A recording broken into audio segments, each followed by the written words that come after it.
Before my grand wedding with my childhood sweetheart, he got my half-sister pregnant, and I wanted to call off the engagement. My childhood sweetheart couldn't bear to part with the vast fortune my mother left me, so he schemed for someone to walk in on us with our clothes in disarray. I was forced to become his side consort. My half-sister framed me for killing the fetus in her womb, and my childhood sweetheart hated me to the bone. He imprisoned me in a dark room, torturing and humiliating me. Later, when my half-sister and I fell into the hands of the rebel forces, he chose my half-sister. I was thrown from the city tower by the rebel forces, and my body was left in pieces. Reborn. On the night I was set up by my childhood sweetheart, I threw myself into the arms of his elder imperial brother, the crown prince. Without hesitation, my childhood sweetheart, who loathed and hated me in my past life, gritted his teeth and crushed the wine cup in his hand when the crown prince ordered him to call me imperial sister-in-law. Ching. Don't mention calling off the engagement again. Tonight, you are mine. Xianxia forcefully pressed me down on the edge of the soft couch. The candlelight flickered, stinging my eyes a little. I still couldn't quite believe that I had actually been reborn. Reborn on the very night my childhood sweetheart, Xianxia, set me up. You've always been a sensible person. My first child cannot be illegitimate. Rest assured, even if you are just a side consort, I will love you with all my heart. Xianxia's cold voice drifted into my ears. Looking at his clearly much younger face, scenes from my past life flashed through my mind like a revolving lantern. In my last life, half a month before my grand wedding with Xianxia, I found out he had knocked up my half-sister, Tang Ruanruan. Xianxia had promised me, one couple for one lifetime. The affair between him and my half-sister made me feel utterly disgusted, and I was dead set on breaking off the engagement. But my mother was the only daughter of the richest man in the Great Jin, and Xianxia couldn't bear to part with the vast fortune my mother left me. After he found out I wanted to break off the engagement, he set me up to make everyone think we had already consummated our marriage. With my reputation ruined, I could only become his side consort. My half-sister's pregnancy was fake. She framed me time and time again, making Xianxia despise me to the bone. When she faked a miscarriage and blamed it on me, it made Xianxia wish he could slice me into 1,000 pieces. He imprisoned me in a dark room and allowed Tang Ruanruan to torture me maliciously. When Tang Ruanruan and I fell into the hands of the rebel forces, there was barely a patch of good flesh left on my body. In fact, in several places, the wounds were so deep that bone was exposed. The rebel forces told Xianxia to pay a hefty sum for either me or Tang Ruanruan. Using my money, he chose Tang Ruanruan without a moment's hesitation. I was thrown off the city wall by the rebel forces, my flesh and blood splattering everywhere, my body left without a complete corpse. Reborn once more, I will not repeat the same mistakes. The pain of my bones being shattered to pieces seemed to still linger in my body. I trembled with hatred, unable to stop myself from raising my hand and slapping Xianxia hard across the face. Get off. Don't touch me. Apparently, Xianxia didn't expect that I, already dead drunk, could still wake up and attack him. Taking advantage of the moment he was stunned, I directly grabbed the glazed lamp from the nearby table and smashed it hard on his head. I pushed him away with both my hands and feet, and ran forward almost in a blind panic. In my last life, I didn't manage to wake up at this time. It wasn't until everyone in the temporary palace stumbled upon the scene of me and Xianxia entangled that I opened my eyes. This time, perhaps because the feeling of being smashed to pieces was too unbearable, the severe pain lingering in my body woke me up early. Ching, you stop right there. After Xianxia recovered, he clutched the painful spot and chased after me, wanting to pin me down on the soft couch once again. I directly pulled out my hairpin and stabbed it fiercely into his shoulder. Ching, you're not being good. Bright red blood splashed onto his face, making his incomparably handsome face look exceptionally sinister and ruthless, like a life-reaping Rakshasa, wanting to tear my body to shreds. In my last life, every time he said I wasn't being good, he would have people torture me to vent Tang Ruanruan's anger. Hearing his voice, I habitually panicked and trembled, but I still shoved the door open violently and charged forward recklessly. In my last life, I was trapped for 6 years in a dark room where you couldn't see the light of day. 6 years of pain and humiliation were truly too bitter, too hard to endure. I'm so horribly drunk tonight. It must be because someone spiked my drink. My head is incredibly heavy, and my body is swaying. But when I thought of the seemingly endless pain from my past life, I bit the tip of my tongue to keep myself from collapsing. Ching, come here. I once again heard Xianxia's sinister voice, full of warning. I know that if I can't find a place to hide quickly, he will get his way tonight. Seeing an open window not far ahead, I used all my tree climbing and wall scaling skills and finally climbed into this room. Just as I jumped down from the windowsill, I saw a chiseled face. A drop of water slid down from his chin, landing right on his well-defined pecs, and then further down. I was so shocked my eyes went wide. I never would have imagined that the place I hid in was actually the Crown Prince Xian's room. Xian had obviously just bathed, and I, like a flower-plucking scoundrel, saw everything above Xian's line. Chapter 2. I want to break off the engagement. Xian definitely didn't expect someone to be so audacious as to dare break into his room late at night. A deep, incomprehensible darkness quickly filled his dark, slanted eyes. Haven't you seen enough? Realizing my own rudeness, I flushed and held my breath for a long while before managing to squeeze out a sentence. I've seen enough. Get out if you've seen enough. Xian seemed to have lost his patience. He quickly threw on an outer robe and ordered me to leave. But I can't go out now. Xianxia is right outside. If I go out, it's like a lamb entering a tiger's den. Besides, seeing Xian, a light bulb went off in my head, and I suddenly remembered many things. On the surface, Xianxia seems to have no desires, but in reality, he's been secretly plotting all along, wanting to sit on the emperor's throne, treating talented men with respect and recruiting an army. All of it requires money. He definitely won't let me, his money bag, go. Even if I get lucky and escape tonight, he'll still find other ways in the future to make me his concubine. It's impossible to guard against. I don't want him and Tang Ruanruan to live happily ever after off my blood and suffering. So I can only marry someone more powerful than him, and in the entire world, the one he fears the most, besides His Majesty the Emperor, is Xian. Everyone says that the Crown Prince, Xian, is cruel, ruthless, and uninterested in women, a savage madman who eats flesh and drinks blood. But I'm not afraid of him at all, because in my past life, when I was thrown from the city wall, my body broken and clothes tattered as I lay in the snow, it was he who rode up on his horse and covered me with his outer robe, granting me a final shred of dignity. How bad could a man like that be? I'm not going out. I mustered up my courage and took a step forward. Your Highness the Crown Prince, Xianxia got my half-sister pregnant. I don't want to marry him. I want to marry you. Can you marry me? Xian's eyelids suddenly snapped open. Before he could give me a reply, a clamor of voices rose from outside the door, with many people shouting to catch the assassin. I know. The people Xianxia found have arrived. Every sweltering summer, the emperor would bring his concubines and princes to the temporary palace to escape the heat. Many ministers and their female family members would also follow. In my past life, Xianxia had people search under the pretext of catching an assassin, and they burst in on me hugging him with our clothes in disarray. Even the emperor was alerted. With so many people having seen that scene, I had no choice but to marry him even if I didn't want to. In this life, I want to marry the Crown Prince, borrowing the tiger's might. I'll crush Xianxia and Tang Ruanruan into mud. Where is the assassin? It sounds like there's a noise in the Crown Prince's room. Could the assassin be here to assassinate the Crown Prince? The guard standing watch outside the door must have heard the sound of me jumping down from the window. Plus, hearing there was an assassin, they didn't care about being blamed by Xian anymore, and hurriedly pulled open the door, wanting to come in and protect him. I know this is a make-or-break moment. Going all in, I threw myself directly into Xian's arms, and in a fit of desperation,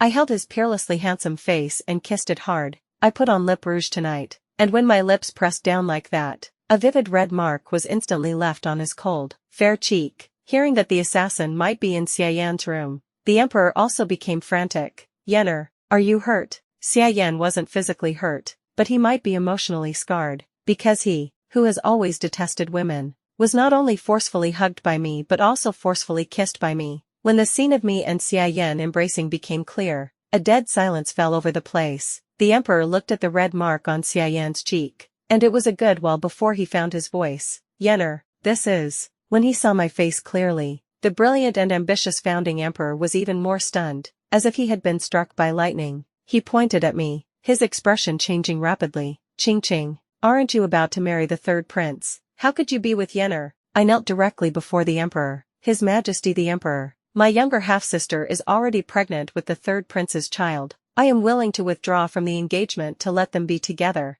I do not like the third prince. The one my heart desires is His Highness the Crown Prince. I fell in love with His Highness the Crown Prince at first sight, and my love grew deeper at the second. I love His Highness the Crown Prince to death. I can't live without him. I beg His Majesty the Emperor to grant us this wish. My mother once saved the Emperor's life, and she was as close as a sister to the late empress. The emperor promised that I could choose any of his princes. The late empress had been intent on matching me with the crown prince, but I was especially afraid of him when I was little. I preferred the approachable Xie Qinglin, so in the end, the emperor could only decree a marriage between me and Xie Qinglin. The emperor and empress were once a commoner couple. He was deeply in love with the late empress, and after she passed away, he never appointed another empress. In his heart, the sons of other consorts were merely princes. Xian, his only bloodline with the late empress, was the son who could ride on his shoulders and call him daddy. Xian is already 22, and he doesn't even have a female cat around him. The emperor is practically worried to death. I know that seeing me and Xian hugging, the emperor kept a straight face, but on the inside, he was about to die of joy. As long as Xian's heart could be stirred, let alone marrying the younger imperial brother's fiancé, even if he were to marry a tigress, he would definitely approve with both hands. The biggest problem now is that Xian isn't very willing to marry me. Sure enough, I saw the corner of the emperor's mouth twitch as he tried hard to put on a dignified expression and ask Xian, "Yener, are you really in love with Qingqing and willing to marry her?" Chapter 3 Imperial Sister-in-Law. Xian is always too deep. I can't see through what he's thinking at all. Every second of his silence was agony, as if I were being tortured by 1,000 cuts. I secretly tugged his sleeve, hoping that for the sake of the piece of mud-stained candy I gave him when we were kids, he would go along with me. "Father Emperor, Qingqing has a marriage agreement with your son. You cannot grant her and imperial brother a marriage." Before Xian could speak, Xie Qinglin suddenly knelt beside me and pleaded with the emperor. The emperor's brows tightened. "Third son, weren't you asking to marry that, what's your name, Qingqing's illegitimate younger sister?" "Yes, Wan is carrying your son's child in her belly. Your son will not let her down, but Qingqing and I have the bond of childhood sweethearts. Your son will not abandon her either. Your son is willing to make her a side consort." Nonsense. In my last life, my entanglement with Xie Qinglin was discovered, and the emperor thought I couldn't be without him, so it was inappropriate to marry me off to someone else. This time, I kissed the crown prince, so he would surely hope even more that his most treasured son could have a happy and fulfilling life. He didn't look at Xie Qinglin again, but instead asked Xian lovingly, "Yener, what do you say about this matter?" "Imperial brother, Qingqing is my woman. You can't." "Qingqing." My back stiffened. My little heart was practically leaping out of my throat. Terrified that Xian would refuse to marry me in public, who would have known that in the next second, a large, well-defined hand would actually pull me up from the ground. "From now on, you should call her imperial sister-in-law." "Imperial brother, what did you say?" Veins bulged on the back of Xie Qinglin's hand, and the corners of his eyes instantly turned a frightening scarlet, as if he couldn't let me go. But how could he not be able to let me go? He was the one who fooled around with my half-sister behind my back. In my last life, he was also the one who imprisoned me in a dark room and made me suffer endlessly. My dying without a complete corpse was also thanks to him. How could he possibly be reluctant to let me go? At most, he's just reluctant to part with the immense wealth of my family. Good. Then we will have the Imperial Bureau of Astronomy pick a date. Alright, it's late. Yener and Qingqing surely still have things to talk about, so don't disturb Yener's rest anymore. Many ministers and their female family members had come over with the emperor. Many of the old-fashioned ministers, of course, couldn't stand the fact that the third prince's fiancée was going to become the crown princess, but the emperor's favoritism towards Xian was just too obvious. Plus, with Xian's notorious reputation for being cruel and bloodthirsty, they didn't really dare to poke the tiger. Even if they had objections, they didn't dare voice them. My younger half-sister,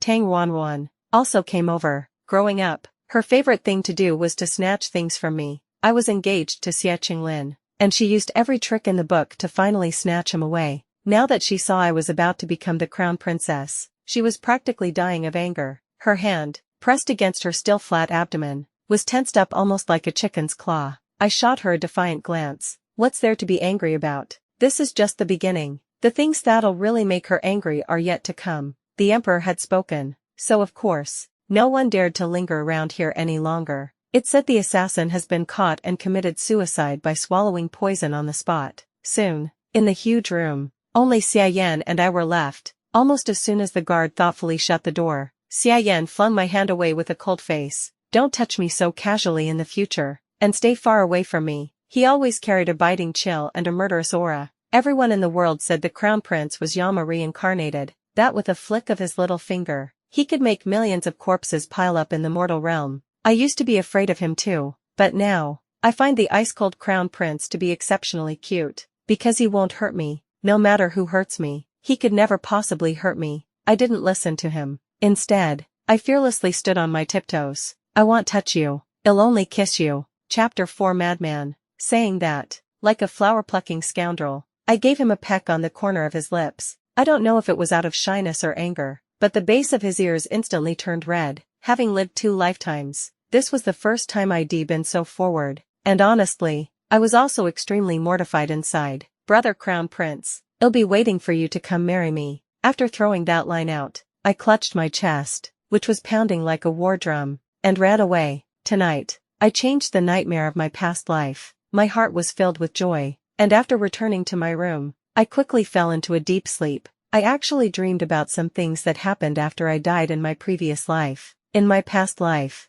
after I died, my soul lingered in the mortal world. I saw Xianxia carefully wrap up my broken body, holding me tightly in his arms. It was as if I wasn't a filthy, ravaged corpse, but a priceless treasure. Holding me, he rode his horse with his sword drawn, and slayed the rebel forces general beneath the city walls. He also made Xianxia and Tang Ruanruan splatter their blood on the spot. He passed the imperial throne to the child he had adopted. Holding me, he rushed into the raging inferno, never to come out again. Supreme power, immense wealth said he didn't want it, and just like that, he gave it up. Xianxia, get out of here, quickly. I woke up from my dream with red-rimmed eyes. I touched my face, only to find my palm completely wet. I thought that in my last life, Xianxia had only covered my corpse with an outer robe to grant me some dignity. I never dared to imagine he would actually do this much for me, even though I've always been avoiding him, and wasn't nice to him either. How could he be this infatuated with me? Just as I was baffled,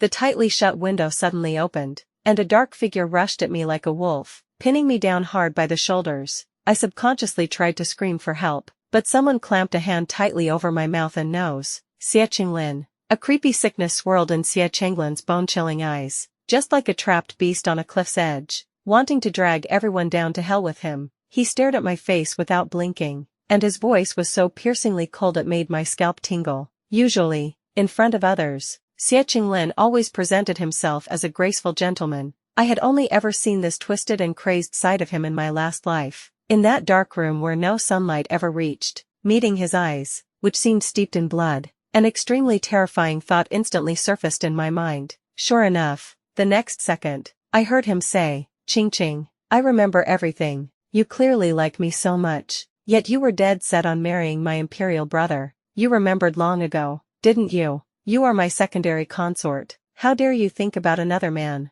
You killed the child of me and Ruanruan. How dare you betray me, Xianxia? Like this, that's right. As long as we've consummated our relationship, you'll have no choice but to marry me." As he spoke, Xianxia's grip tightened, and he tried to rip open my collar. Ching, you're mine, and can only be mine. Psycho. I never thought that after His Majesty the Emperor had already ordered the Imperial Bureau of Astronomy to select a date for my grand wedding with Xianxia, Xianxia would still dare to burst into my room and try to force himself on me. He really just won't give up. Of course, I didn't want to walk into that hell again, so I bit down hard on his arm. Xianxia, I am the future crown princess, your imperial sister-in-law. If you dare touch me, Xianxia will never let you get away with it. Imperial sister-in-law. My words failed to make Xianxia back down. Instead, the bloodlust in his eyes grew more intense and horrifying. Suddenly, he hugged me tightly, his voice tinged with a suppressed and painful hoarseness. Ching, it was only after you died in our past life that I realized I had fallen for you without even knowing it. In this life, I can make you my official consort. You don't even like my imperial brother. Your heart belongs only to me. Stop throwing a tantrum. Come back to my side. Okay. Xianxia's words made me tremble all over with disgust. Had fallen for me without even knowing it. Did he fall for me in the process of torturing me, humiliating me, and letting Tang Ruanruan cut my flesh and scrape my bones? A love like that is too bizarre and twisted. I, Tang Qing, can't handle it. The pain and despair from my last life crashed in my mind, and when I smelled the alcohol on him, I couldn't help but let out a pained retch. Ching, you find me disgusting. Xianxia's face became even more sinister and pathological. He nearly crushed my shoulder, his every word a blade. Even if you find me disgusting, you can only be my Xianxia's Woman, I am not your woman. In my last life, we were never husband and wife in reality. In this life, it's even more impossible for me to be branded with his mark. There were scissors under my pillow. I leaned my body back, just about to grab the scissors under the pillow and just stab him to death, when hurried footsteps sounded right outside my door. Tang Qing. It was Xiayan's voice. Xia Chenglin's body stiffened. Clearly, he was also afraid of Xiayan, but I don't know what shit got into his head. He actually didn't leave right away. He even suddenly curled his lip at me. Imperial brother is a serious germaphobe. Qing. If he sees with his own eyes that I've slept with you, do you think Imperial brother will toss you aside like a piece of trash? The instant the door was pushed open, Xia Qinglin suddenly lowered his face and bit down hard on my neck like a mad dog. I slapped him across the face. Xiayan walked in. The candlelight in the room flickered, and he could clearly see the glaring red mark on my neck. Xia Chenglin's face was written with smug satisfaction. Royal brother, Qing and I have already become husband and wife in truth. Are you now going to pick up a woman I played with? Clang. Xiayan's response to Xia Qinglin was a heavy kick to his weak spot. Get lost. If you dare disrespect your imperial sister-in-law again,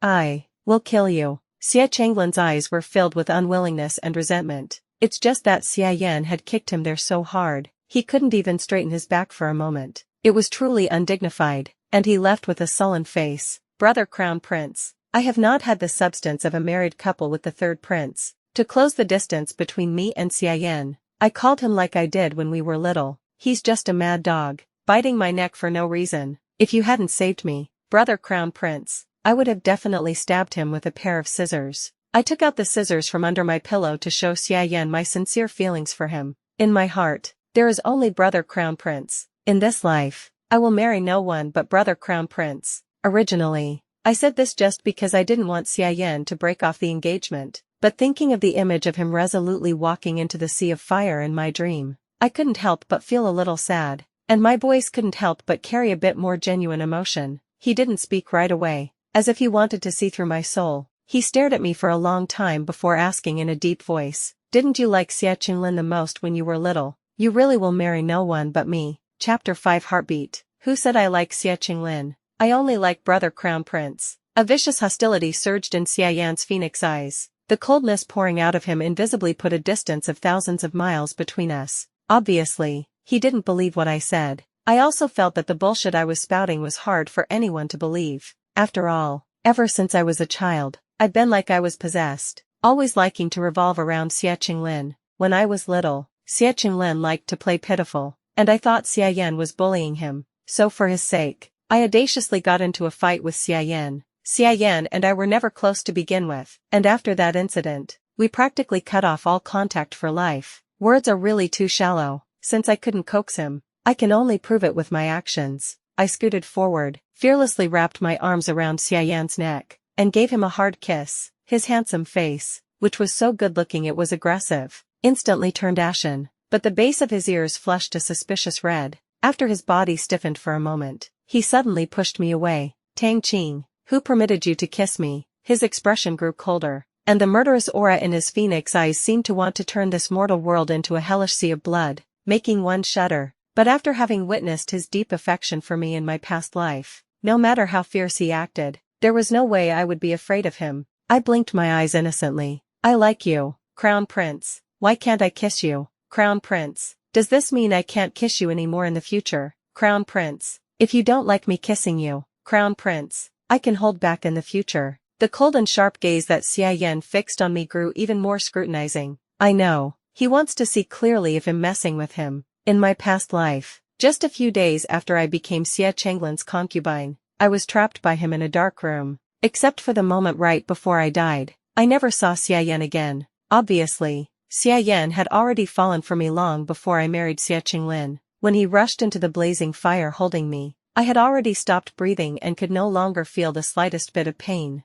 But at that time, he was breathing and his heart was beating. Being burned by the blazing fire must have been extremely painful. I suddenly felt my heart ache for such a foolish him. I couldn't help but hug his arm and shake it gently. Crown Prince Gege, can you give me something? Xiayan was still ice cold, like a block of ice, as if he couldn't be bothered to pay me any attention. But I knew he was definitely listening to me carefully, so I continued, can you give me a dog beating stick? Hearing my words, He finally asked me, "Why do you want a dog beating stick?" "That dog Xie Qinglin is sick in the head. He's always trying to make me his concubine. Crown Prince Gege, if you give me the dog beating stick, and he dares to bother me again in the future, I'll beat him to death." After I said this, the hostility and murderous intent in Xiayan's eyes finally faded a little. I struck while the iron was hot and hugged his arm even tighter. My voice was more coquettish than it had ever been in my 2 lifetimes. "Crown Prince Gege, you really don't like me kissing you. If you don't want me to,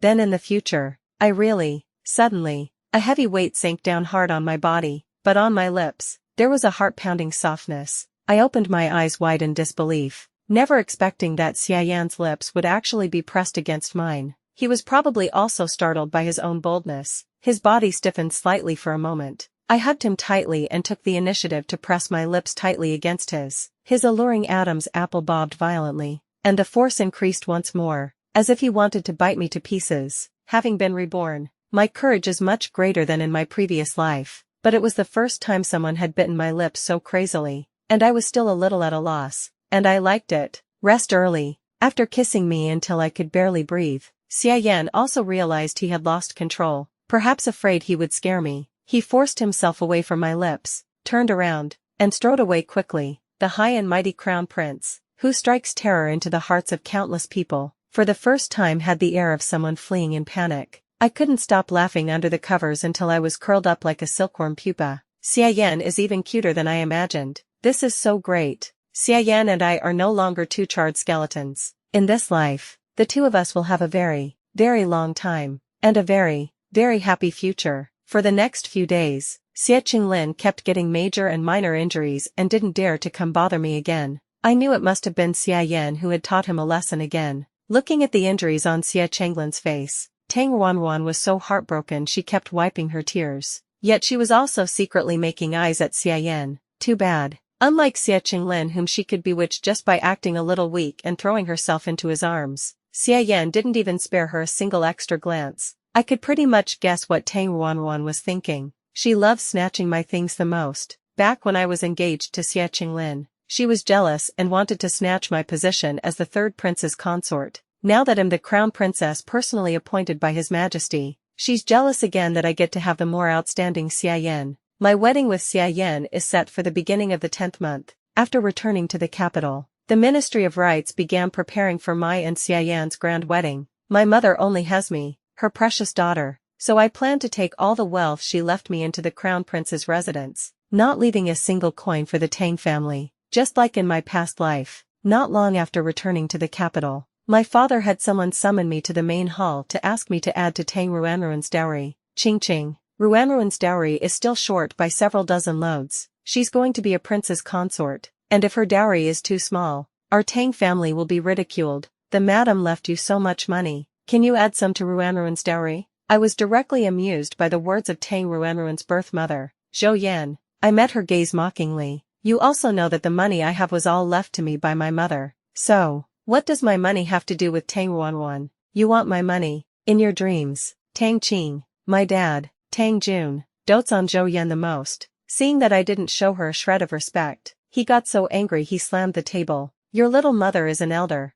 After all, how can you be so disrespectful to her? I am the eldest legitimate daughter of the Tang family, the future crown princess. What? Am I supposed to be subservient to a concubine, unfilial daughter? Tang Jun obviously hadn't expected that I, who had always been so gentle, would dare to talk back to him. He was so angry he was panting heavily. I sneered inwardly. So what if I was a filial daughter? When my mother passed away, I was still young. In my past life, I always thought my mother's death from illness had nothing to do with anyone else, that it was because of her poor health. Only when I was about to die did I find out that my mother died of depression because my father doted on his concubine and neglected his wife. In my past life, I was filial to my dad and respected my little mother, but in the end, didn't they just team up and screw me over to death? In my dad's heart, only Tang Ruanruan is his precious daughter. If I died, it would just be because my life is worthless. As for Zhou Yan, she always acted all kind and gentle in front of me, but who knows how many schemes she plotted against me behind my back. So,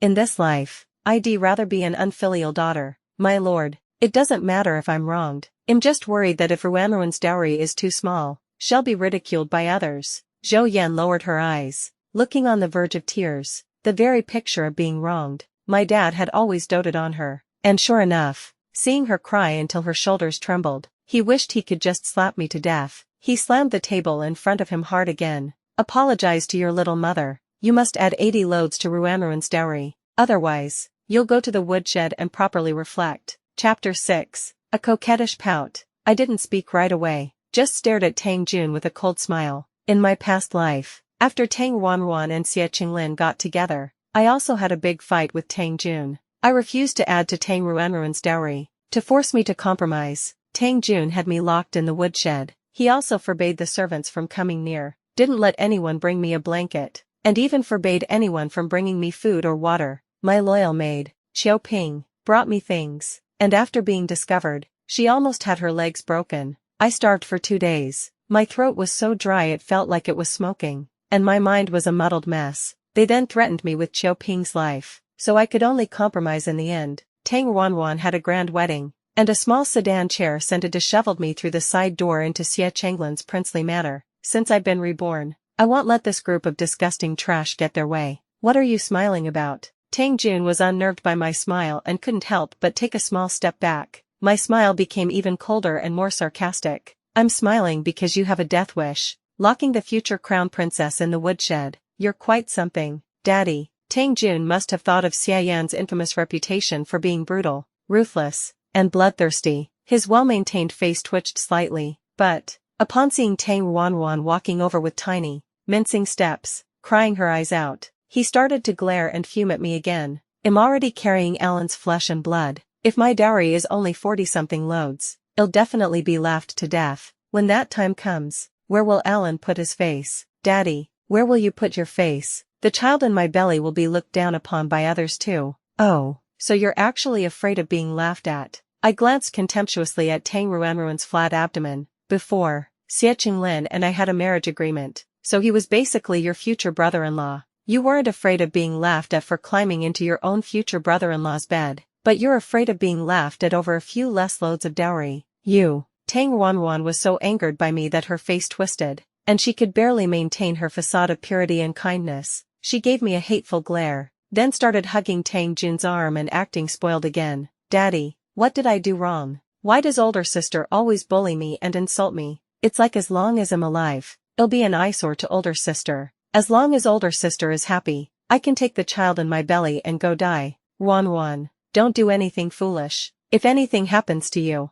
what will I do? Zhou Yan started crying too. The cries of this green tea mother-daughter duo rose and fell with a cadence, as if they were in a competition. I was so disgusted that acid rose up in my stomach, but Tang Jun was the type who falls for this kind of act the most. Originally, he was still wary of Xie Yan, but now seeing his most treasured concubine and her daughter crying so miserably, he hardened his heart and still commanded the servants at his side, send the eldest miss to the woodshed. Remember, don't let anyone get near, and especially don't send her any food or quilts, not even water. In my last life, when I was held down by the manor's servants, I was panicked and helpless, but this time, I wasn't panicked at all. Most people bully the weak and fear the strong. These servants would dare to unscrupulously bully me, who was hated by my father and could only be the secondary consort of the third Princein, but they wouldn't dare to offend the future crown princess. Seeing those few servants walk toward me in a panic, just as I was about to put pressure on them,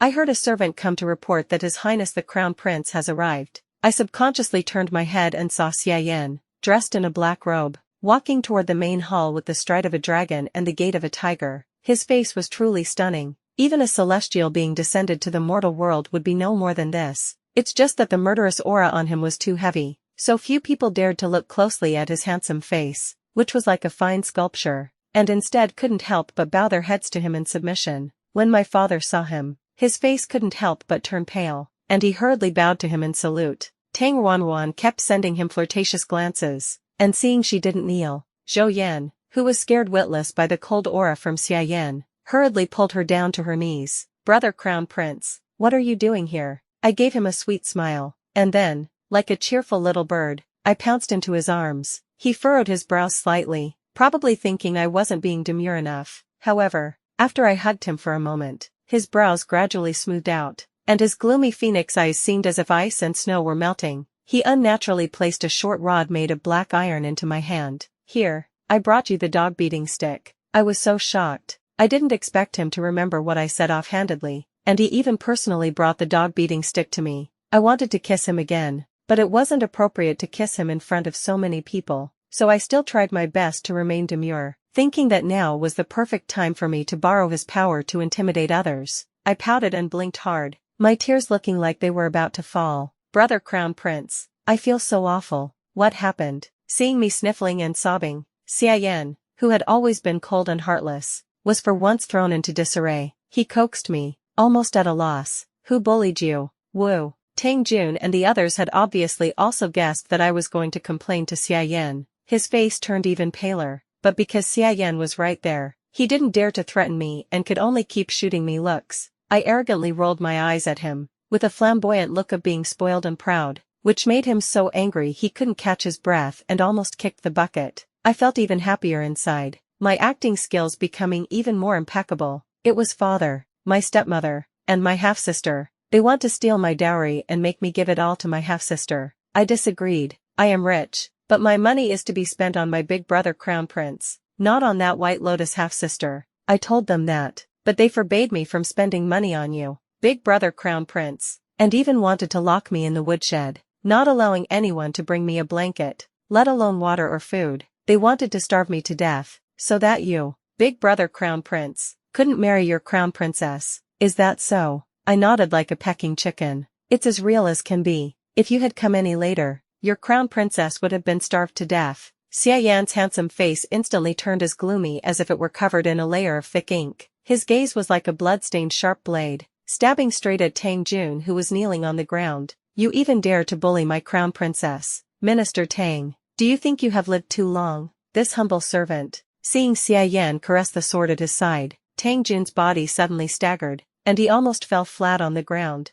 Apparently, he had remembered Xian's past glorious deeds. It is said that Xian had once executed several high-ranking court officials in the Golden Luan Hall. I know, those few ministers got what they deserved, because they bullied men and tyrannized women, and committed all sorts of evil, but because the scene at the time was too bloody, it still earned Xian the infamous reputation of the god of slaughter. And even when he executed high-ranking ministers in the Golden Luan Hall, the emperor didn't criticize him one bit. The monarch's favoritism was too obvious, and the ministers, when facing him, became more and more terrified. "Brother Crown Prince, they all bully me. I'm so sad." Hearing these whiny and manipulative words of mine, Tang Jun and the others were practically dying of anger. However, with Xian present, he didn't dare to say anything to me and could only prostrate on the ground and kowtow. This humble servant knows his mistake. This humble servant shouldn't have disciplined his young daughter. "I beg your highness the crown prince to spare my life." Tang Wanwan and Zhou Yan were also so scared that they kowtowed non-stop,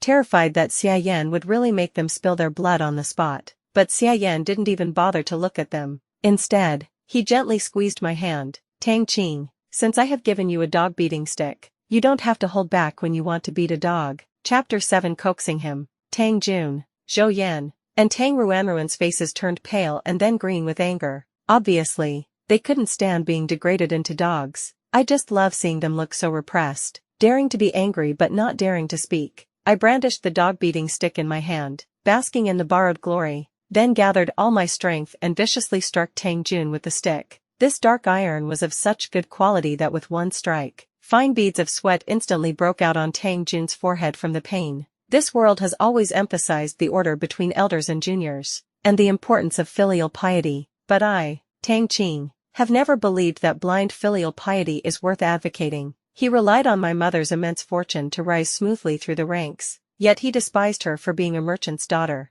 After becoming an official, he doted on his concubine and neglected his wife, causing my mother to die of depression. I am his own flesh and blood, yet he never once loved me as a daughter. In my last life, when I died, Tang Jun was already the Minister of Rights. He also knew that I was trapped in a dark room by Xie Qinglin. If he had cared about me as his daughter even a little, he wouldn't have let me suffer so much pain and torment. Tang Jun is not worthy of my mother, and he's even less worthy of being my, Tang Qing's, father. After viciously hitting Tang Jun with the rod again, I kicked Zhou Yan straight in the face. In my last life, after Tang Wanwan became princessin, Zhou Yan was soon promoted to the main wife by Tang Jun. enjoying boundless glory. In this life, I'll make sure she remains a concubine until the day she dies. Master, save me. Zhou Yan was crying her heart out, looking utterly pitiful, and Tang Jun's heart ached for her. But he was an extremely selfish person. He doted on Zhou Yan, but he cared more about his own life. Fearing that he would be tortured even more brutally if he protected Zhou Yan, he chose to remain silent. After kicking Zhou Yan until her mouth was full of blood, I viciously hit her 2 more times with the stick. In my last life, in that dark room where the sun never shone, Zhou Yan tortured me plenty. This life, it's my turn to torture her. Little miss. Tang Ruanruan was still quite fond of Zhou Yan, so seeing how ruthless I was being to her, she hurriedly tried to stop me. I didn't go easy on her and directly smacked her on the arm with the stick, hitting her until she held in pain. Tang Ruanruan wasn't pregnant, so she definitely had to find an opportunity to fake a miscarriage and frame me for it all. It's just that she hadn't prepared things like pig's blood in advance, so now that I'm hitting her, she can't frame me. Tang Qing, you stop right there. I am the future princessin. How dare you lay a hand on me? Tang Ruanruan was so angry she was panting heavily. She got up and tried to snatch the dog-beating stick from my hand. A cold, gleaming blade was placed directly against her neck, scaring her silly in an instant. Xia Yan quickly drew a bloody cut on her neck and unhurriedly sheathed his sword. What? You think that the future princessin is more noble than my crown princess? How could Tang Ruanruan have ever seen a situation like this? She was so scared her legs wouldn't stop shaking. She was clearly still unwilling to back down. But the overwhelming sense of endless bloodshed from Xia Yan was truly too terrifying.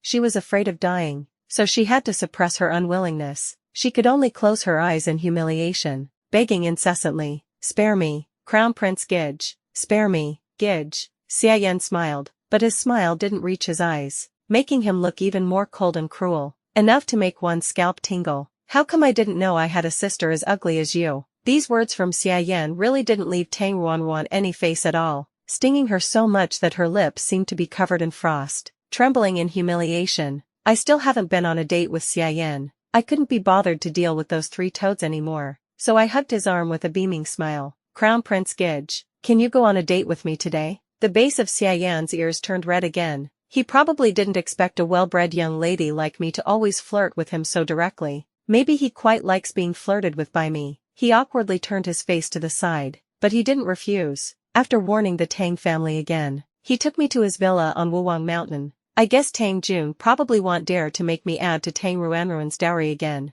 because just now His Highness the Crown Prince said his treasured sword wanted to taste blood, and even if Tang Jun is biased, he wouldn't dare risk his life to clash head-on with the Crown Prince, who is known for being a psycho, having lived 2 lives. This is actually my first time properly going on a date with someone of the opposite sex. The scenery on Wuwang Mountain was perfect. I thought Xia Yan was romantically taking me to see the beautiful mountain scenery. I never would have thought that he'd bring me to Mount Wuwang to feed the wolves. The cruel Crown Prince, in his other courtyard on Mount Wuwang, raised 6 wolves. Right now, the 2 of us are standing by the edge of the wolf enclosure, looking at the 6 beasts penned up down below, staring blankly at each other. Hearing wolves howl on a dark and windy night is pretty exciting. His unfailingly loyal little guard, Jin Feng, just shut down completely. Obviously, he also never expected his own master to be so creative as to bring a pretty girl like me on a date next to a wolf enclosure. While Xia Yan wasn't paying attention, he quickly and quietly pulled me aside.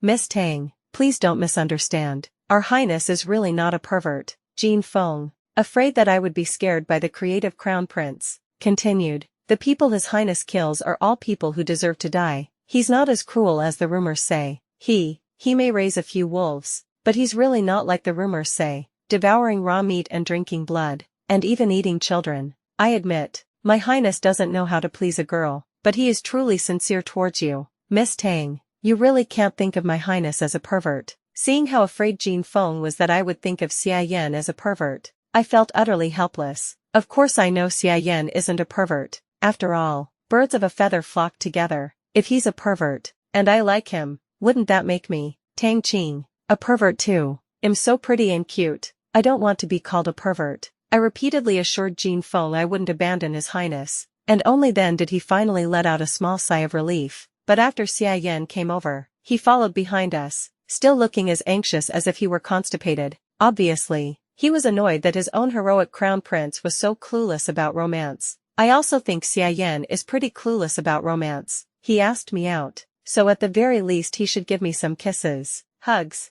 and lift me up high, but the crown prince, he was really just single-mindedly feeding the wolves. I was very exasperated. Since the crown prince is clueless about romance, I'll just have to be the one to take the initiative. Seeing Jin Feng still craning his neck and sighing, I held back a laugh and said to him, Jin Feng, go wait on the side. I am His Highness' personal guard. I have to protect His Highness. I vaguely heard Jin Feng muttering, can't let the crown prince scare off Miss Tang. With Xiaoyan's skills, he didn't need protection at all. I knew he was afraid his crown prince would do something weird again and scare me into breaking off the engagement with him. I said I wasn't afraid of Xiaoyan, but Jin Feng didn't believe me. But with a big living person like Jin Feng standing here, it was really affecting my ability to build a relationship with Xiaoyan, so I decided to use another method to send him away. You'd better not protect Crown Prince Gege tonight. I'm going to kiss Crown Prince Gege. It's not appropriate for you to follow and protect him. Sure enough, after hearing my words, the innocent little guard Jin Feng's face suddenly turned red. He even exaggeratedly covered his eyes. Then he ran away like a gust of wind,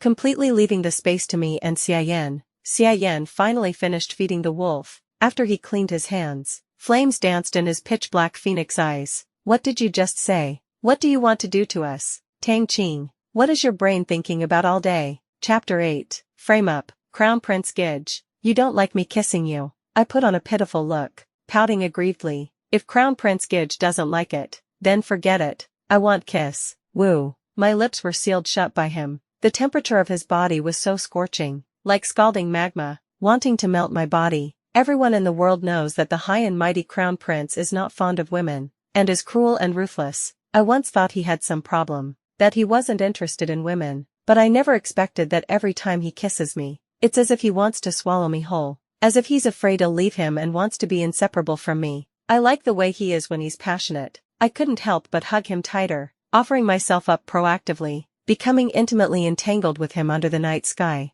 I must say, kissing while listening to wolves howl has its own unique flavor. That night, Xiaoyan and I almost crossed the line. Before, he was always cold and distant toward me. It was as if an invisible distance of 1,000 mountains and rivers had been placed between us. But after that night, the invisible barrier that lay between him and me seemed to have dissipated all at once. He became more and more indulgent with me, and I pushed my luck, acting coquettish and being playfully unreasonable. In front of him, I was almost lawless. Sometimes he would scold me a bit, telling me to behave and not to fidget, but when I stopped fidgeting, he would pull me over, and he would be the one fidgeting. In short, I've seen right through him. He's the type who says no, but his body is very honest. I really regret not falling in love with such an adorable crown prince in my past life. The emperor's biological sister, the elder prince's precious daughter Princess Pingyong, had newly acquired many famous flowers and was holding a flower viewing banquet. She sent out invitations to many noble ladies in the capital city, and Tang Wanwan and I, as the future crown princess and princessin, naturally received invitations as well. In both my past and present lives, I've never had much interaction with Princess Pingyong, and I don't like to be in the spotlight. At the flower viewing banquet, I adhered to the principle of keeping a low profile. If I could crack melon seeds, I absolutely wouldn't say an extra word. It's just that my status as the prospective crown princess is too distinguished. Even if I deliberately kept a low profile, the surrounding noble ladies would take the initiative to strike up a conversation with me and flatter me a bit. Actually, as the future princessin, Tang Wanwan is also considered a daughter-in-law of the imperial family, but among the great clans, the distinction between legitimate and illegitimate birth has always been emphasized. Plus she was getting married because of a pregnancy, which wasn't considered glorious, so these noble ladies from prominent families naturally didn't think much of her. Watching me being the center of attention, Tang Wanwan was so angry she was about to bite her lip raw. I just love seeing Tang Wanwan looking like she's about to die from anger but can't do anything to me, which made my mood even better. Seriously, today's flower appreciation banquet was worth coming to. After the flower appreciation banquet was the poetry gathering. I've been quite mischievous since I was a kid. Things like horse riding, archery, and climbing onto roofs to remove tiles are a piece of cake for me. But when it comes to reciting poetry and composing couplets, I'm really not good at it. Listening to those overly literary poems and songs gave me a headache, so I grabbed a handful of melon seeds and quietly went outside the garden for some air. The Grand Elder Princess had the merit of supporting the Emperor's ascension, and Princess Pingyang is her only daughter, so the current Emperor dotes on her exceptionally. In the Princess Mansion, there were rare treasures everywhere. Even the carp in the pond were precious tributes from Nanrong. I stood by the carp pond, cracking melon seeds and feeding the carp at the same time, feeling so joyful. However, the killjoy appeared very soon. Big sister, you're really something, aren't you? Tang Ruanruan was completely different from the soft and gentle person she was in front of others. Her eyes, as she looked at me, were filled with undisguised venomous hatred. I finished cracking the last melon seed and watched her coldly as she continued her tirade. I didn't think you could actually seduce His Highness the Crown Prince. You already have His Highness the Crown Prince. Why do you still have to fight with me for Alan? Now Alan is determined to make you his imperial concubine, but wants me to be his concubine. Are you satisfied now? I was very surprised. I actually didn't expect it. In his last life, Xie Qinglin treated Tang Ruanruan like a precious treasure, but in this life, even after the emperor decreed their marriage, he actually wanted her to be a serving concubine. There's really something wrong with his brain. Alan really cares about this child in my belly. A twisted viciousness suddenly appeared in Tang Ruanruan's watery, almond-shaped eyes. She let out a cold, sinister laugh. Tell me, if I let Alan know that you killed his first child, do you think he'd still be longing for you? Nian Nian, tell me, wouldn't he wish he could slice you into 1,000 pieces and make you pay for my child's life? As she spoke, as if possessed, she slapped herself hard a few times, then her body suddenly staggered, and she fell wretchedly to the ground. Immediately after, she shrieked at the top of her lungs, hysterically, "Help! Big sister is trying to kill the child in my belly. Alan, save me, it hurts so much. Save me, save our child." I quickly backed up several steps, afraid that whatever was on Tang Ruanruan's body, be it pig's blood or dog's blood, would get on me. Everyone was composing poetry and couplets not far away, hearing Tang Ruanruan's cries of pain. Soon, all the guests attending this flower appreciation banquet came over. Even Xie Qinglin and the others who had just left the imperial court came over. Ruanruan, seeing Tang Ruanruan's pure white skirt soaked through with a large patch of bright red, Xie Qinglin's eyes instantly filled with pain. He stepped forward and hugged Tang Ruanruan tightly, as carefully as if he were holding a glass doll. I watched all of this calmly and indifferently. I could roughly guess why in this life, Tang Ruanruan faked a miscarriage before the grand wedding. The child in her belly was once her biggest bargaining chip to become princessin, but in this life, Xie Qinglin has been reborn. I don't know what got into his head. He was dead set on marrying me as his principal consort. Tang Ruanruan, in her desperation, could only use the child in her belly to make Xie Qinglin hate me completely. Too bad. I'm no longer the Tang Qing from my past life who let others walk all over her. What on earth is going on? Alan. Tang Ruanruan's hands were also stained with blood. She held Xie Qinglin's hand with trembling fingertips, looking so pitiful. I don't know what I did wrong. I was over here admiring the fish, and I didn't expect sister to suddenly show up. I greeted her, but she slapped me, pushed me to the ground, and viciously kicked my belly. It hurts so much. Our child is gone. Alan, tell me, why did sister have to cruelly kill the child in my belly? Tang Qing, just like in my past life. Xie Qinglin's gaze stabbed into my face like a knife, every word dripping with blood. Why did you kill my child? Why are you always so vicious? Suddenly, he stood up and drew the sword from his side, with a savage look as if he wanted to grind my bones to dust. I wasn't scared at all, because a swordswoman was protecting me from the shadows, and I also saw my crown prince. Sure enough, before Xie Qinglin's sword could even touch a single strand of my hair, Xie Yan had already effortlessly kicked the long sword flying from his hand. Immediately after, he ruthlessly kicked him in the chest, and he instantly spat out a big mouthful of blood. Xie Yan's vicious reputation was truly well known. Seeing him strike his own imperial younger brother so heavily, all the noble ladies present turned pale with fright, tacitly distancing themselves from the savage crown prince. Alan. Tang Ruanruan crawled to Xie Qinglin's side and hugged him tightly, like a pair of pitiful, star-crossed lovers on the run. She lifted her face, perfectly squeezing out a tear, and looked at Xie Yan, delicate and helpless. Your Highness the Crown Prince, older sister cruelly killed the child in my belly. I beg your Highness to grant justice for me and my tragically deceased child. Chapter 9. The scum man begs me to come back. You have offended your superior and dared to displease my crown princess. Why should I grant you justice? Tang Ruanruan was stunned. Obviously, she didn't expect that even though she was so delicate and pitiful, Xie Yan would show her no pity at all. and even speak up for me. I, however, was particularly satisfied with Xiayan's performance, as expected of the man I've kissed and want to kiss again. Unlike Xiaqinglin, who's a complete moron all day long, ignoring the people coming and going around us, I took the initiative to hold his hand, interlocking our fingers. The tips of his ears turned red, but he squeezed my hand even tighter. Imperial brother, what is the meaning of this? Xiaqinglin's eyes were bloodshot, barely able to suppress his resentment towards Xiayan. The one Tang Qing killed was my own flesh and blood, your own imperial nephew, yes, and the one you offended is your own imperial sister-in-law, my crown princess. The world knows that I am cruel, vicious, and a mass murderer. Princein,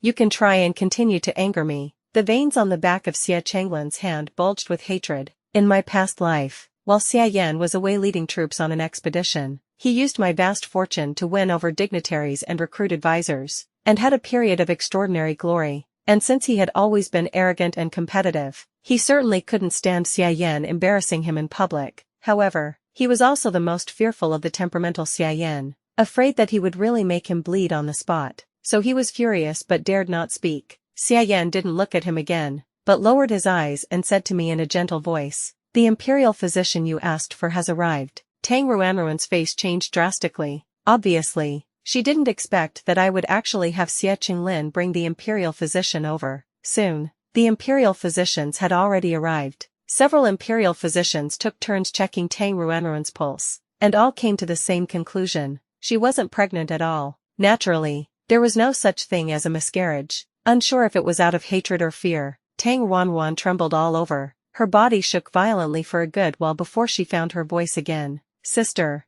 you've already killed the child in my belly. Why did you have to bribe the imperial physicians to slander me like this? Are you saying I had the imperial physicians slander you?" Seeing the sword in Xiayan's hand that he hadn't yet sheathed, Tang Ruanruan was too scared to make another sound. She could only pitifully hug Xiaqinglin's arm, hoping he would stand up for her. "Tang Qing, what did you give these imperial physicians?" Xiaqinglin's eyes, as he looked at me, were also filled with resentment. "You're always like this, sinister and vicious, a heartless beast, and utterly unrepentant. Your Highness, Princein, we have not accepted benefits from anyone. The second Miss Tang is indeed not with child, let alone had a miscarriage." The imperial physician touched the bloodstain on the floor with his finger, brought it to his nose, and sniffed. "What's on the second Miss Tang should be dog's blood. If your Highness, Princein, does not believe wise words, you may ask a doctor you trust to examine the second Miss Tang again. I have doctors at my residence." Princess Pingyang quickly had someone summon all the doctors from the princess residence. The statements of those few doctors were consistent with the imperial physicians. Tang Ruanruan was not pregnant, and she did not miscarry. Tang Ruanruan's face was deathly pale, as if it had been coated with a layer of lime. She who had schemed so meticulously, clearly never dared to imagine that her fake miscarriage would be exposed in public. At that moment, sounds of contempt rose one after another from the crowd. "A concubine's daughter is just a concubine's daughter. She'll never be presentable. To even dare to frame her legitimate elder sister with a fake miscarriage. How disgusting. If she even dares to frame her own legitimate elder sister, she would definitely dare to frame us. We'd better stay far away from her from now on." I didn't. The crowd's comments grew increasingly harsh, stinging Tang Ruanruan's eyes until the rims turned red. With tears in her eyes, she clung to "Alan, believe me, I really didn't frame my sister." Xiaqinglin shook off her hand with extreme coldness. Clearly, he had remembered the events of their past life again. "In our last life, it was also Tang Ruanruan who framed me for killing the flesh and blood in her womb, and from then on, he hated me to the bone. Back then, I had also wanted to prove my innocence, but at that time, I was already in a state of semi-imprisonment in Prince An's manor. Tang Jun and the others were all helping Tang Ruanruan, and the doctors in Prince An's manor had also been bribed by her, so I couldn't argue my case. In the end, I could only be utterly despised by Xiaqinglin, locked in a dark room where I couldn't see the light of day, enduring torture worse than death day and night. When Xiaqinglin looked at Tang Ruanruan, his eyes were, for a rare moment, filled with loathing. Seeing her still trying to grab his arm, he directly flung her away without a shred of pity. "Get lost, faking a pregnancy to deceive me, and then faking a miscarriage to frame someone else. Tang Ruanruan, you really disgust me. I'll go beg Father Emperor right now to have him retract the decree. I will never marry a venomous woman like you, who is two-faced and has the heart of a snake and scorpion." I didn't. Tang Ruanruan was really hammered too hard. She didn't know how to defend herself, so she could only resort to her usual tear strategy, crying non-stop, hoping everyone would feel some pity for her. Unfortunately, not everyone is a fool. People wouldn't find her pitiful, only detestable, hypocritical, and shameless. Ching. Xie Changlin's handsome face was filled with despair, and his eyes, when he looked at me, were also full of remorse. I've wronged you. I really know I was wrong. Don't use my imperial brother to spite me. Come back to me. Okay. Xie Yan punched him, knocking his face sideways. If you dare covet your imperial sister-in-law again, I will make you bleed on the spot. Although Xie Yan was speaking up for me, I could feel the displeasure in his heart. I guessed that he must have been reminded of the foolish things I once did for Xie Qinglin. I felt a little guilty and hurriedly showed him my loyalty in public. I glanced at Xie Qinglin with extreme disdain and let out a contemptuous, cold scoff. Who the hell do you think you are? Why would I use Crown Prince brother to spite you? You're not as good-looking as Crown Prince Gedge, nor are you as capable as Crown Prince Gedge. I'd have to be blind to dislike Crown Prince Gedge and like you instead. Xie Qinglin, it's important for a person to have some self-awareness. If you ever dare to shamelessly try to drive a wedge between me and Crown Prince Gedge again, I grabbed my dog-beating stick. I'll beat you to death. Ching. Gloom and rampant pain filled Xie Changlin's dark, deep eyes. Obviously, he hadn't expected that even after he proactively repented to me, I would still be single-mindedly thinking of Xie Yan. I couldn't be bothered to listen to a dog bark. I shook Xie Yan's arm coquettishly. Crown Prince Gedge, it's only been a day and you seem to have gotten even more handsome. Which family's maiden is so lucky to be able to marry such an outstanding young man like Crown Prince Gedge? Oh, turns out it's me, Tang Qing. Crown Prince Gedge, you're about to charm me to death. I really want to. I lowered my voice, speaking at a volume only the two of us could hear. Kiss you. Shut up. The back of Xie Yan's ears turned so red they could almost drip blood. He chided me, not too heavily and not too lightly. I tactfully shut my mouth, blinking my big, innocent eyes at him. He sighed helplessly. Forget it. Say what you want, but from now on, you can only say it to me alone, as you command. I sycophantically continued to spout rainbow farts, toddling after him as I walked. The noble ladies and talented gentlemen behind me were so shocked their jaws almost dropped. Clearly, none of them dared to imagine that His Highness the Crown Prince, who was cold-blooded and cruel in the eyes of countless people, would actually indulge a woman this much. Many even suspected, had the sun risen from the west today, Xie Qinglin and I were being all lovey-dovey in the carriage for quite a while before reluctantly returning to the Tang residence. Tang Jun is black-hearted and cowardly. He was afraid of really dying by the sword of the ruthless Crown Prince, so now he doesn't dare to provoke me at all. When he sees me in the residence, it's like he's seen the plague, and he immediately takes a detour. Zhou Yan, on the other hand, quite enjoys making sarcastic and shady remarks at me whenever she sees me. In this life, I'm especially willing to spend money. I spent a fortune to hire 2 female martial artists to protect me. The moment Zhou Yan opens her mouth, I have the female martial artists beat her. She never learns her lesson,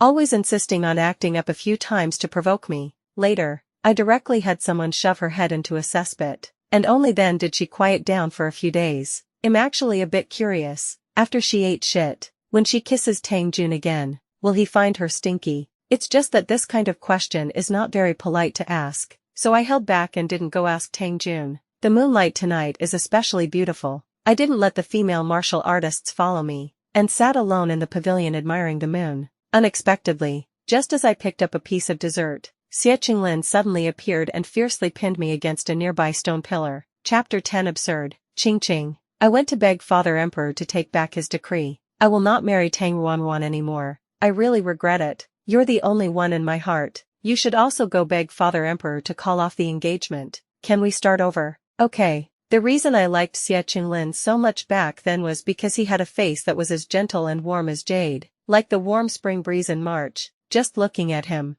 I would feel at peace, but at this moment, Xie Qinglin's face no longer had a trace of that gentle, jade-like appearance, but instead was indescribably twisted and paranoid, making people unable to help but want to stay away from him. I pushed him away expressionlessly. Xie Qinglin, in my past life, my death had everything to do with you. If it weren't for you, I wouldn't have been trapped in that dark room, and endured 6 years of torture worse than death. I regret it. Ching. I really regret it. Xie Qinglin's voice was hoarse and broken, faintly tinged with the sound of crying. I really didn't know that Tang Ruanruan was faking her miscarriage. I also didn't expect that. If I didn't save you, those beasts would throw you off the city wall. Listen to that. What kind of bullshit is he spouting? In my past life, he clearly had the ability to find out that Tang Ruanruan's miscarriage was fake. When Tang Ruanruan and I fell into the hands of the rebel forces, he used my money to save her. Even if he didn't love me, given our childhood friendship, he shouldn't have so unhesitatingly favored Tang Ruanruan, and even allowed others to cruelly torture and harm me. He even laid a hand on me himself. Using a sharp knife, he cut my flesh, piece by piece, to make Tang Ruanruan happy. I curled my lips into a sneer. Then Xianxia, if I cut off your flesh inch by inch, torturing you to death by 1,000 cuts, and then said I'm sorry, would you be able to forgive me?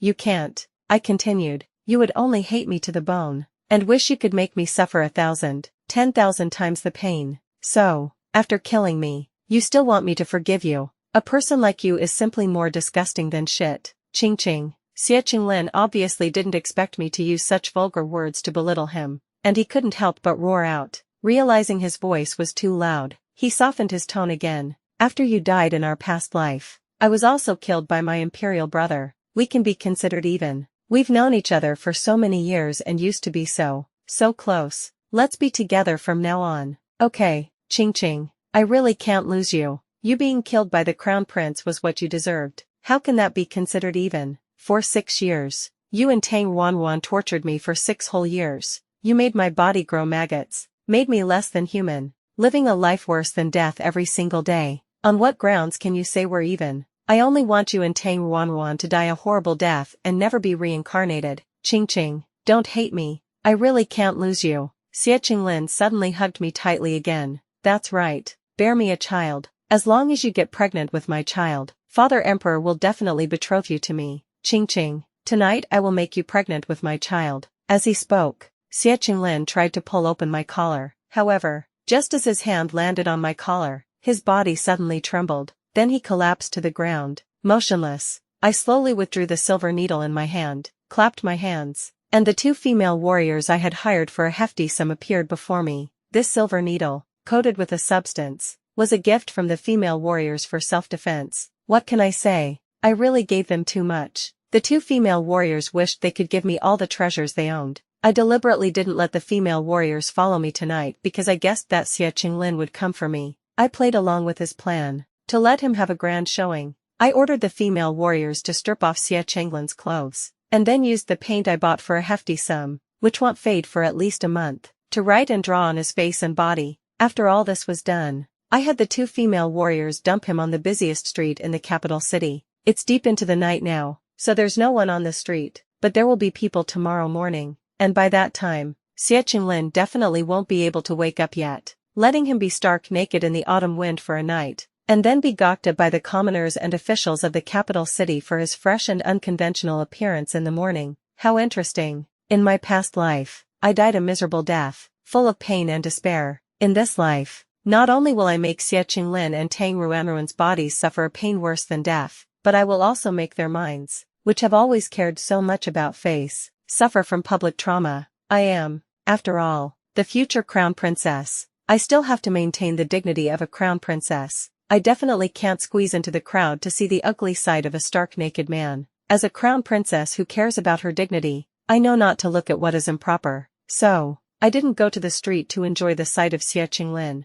but instead had 2 female martial artists report Xianxia's situation to me in real time. Apparently, Xianxia really put on quite a show today. I had the 2 female martial artists, when they dropped him off, make him lie face down on the ground, because the not-so-innocent little drawing I drew on Xianxia's back, and the few big words I wrote, were really quite brilliant. The few big words I wrote were, Im Lin Bao from Nanfeng Guan, begging for the sir's affection. Apparently, when the sky was just getting light, there were indeed a few gentlemen with special tastes who wanted to show him some affection. It's just that, just as they were about to get down to business, they recognized Xianxia. Their screams woke up Xianxia, who had slept through the night, and also attracted countless onlookers. When Xianxia saw someone grabbing his waist and about to do that to him, he had just shouted insolent. When he realized his current appearance, according to Qiu Ping, even the turtle on Xianxia's face couldn't hide how green his expression was. especially when he saw the confession letter written on his waist and abdomen. Prince In,